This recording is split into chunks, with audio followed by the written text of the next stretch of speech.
Assalamualaikum Pak. Waalaikumsalam. Dari Tepang Paringasmo, Sunaryo Pak Naryo saking saking Jambiler, RT Jambi. 3 RW 4, Nggih, Kelurahan Ngale. Kelurahan Ngale, Kecamatan Kecamatan Paron, Paron, Kabupaten Ngawi nggih.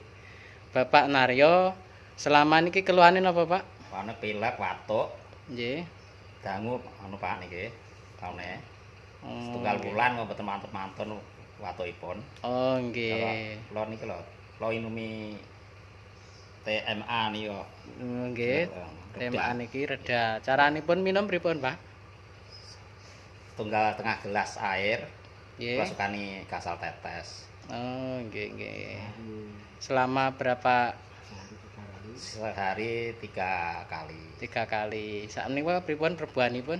Perbanipun sakmenika sampun sehat. Sehat, alhamdulillah nggih. Terus lajeng niki ibuke paring asma sinten, Bu? Sulini, Pak. Bu Sulini nggih. Keluhane menapa?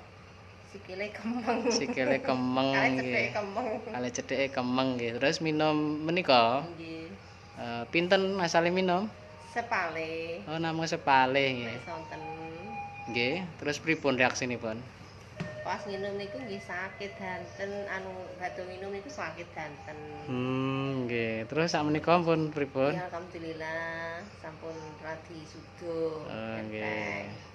Alhamdulillah. Terus sekeluarga minum produk Growell niki nggih. Nggih. Ya, alhamdulillah mugi-mugi testimoni saking panjenengan saged manfaat kagem sederek-sederek sanes-sanesipun Pak nggih Bu nggih. Matur suwun. Assalamualaikum. Waalaikumsalam.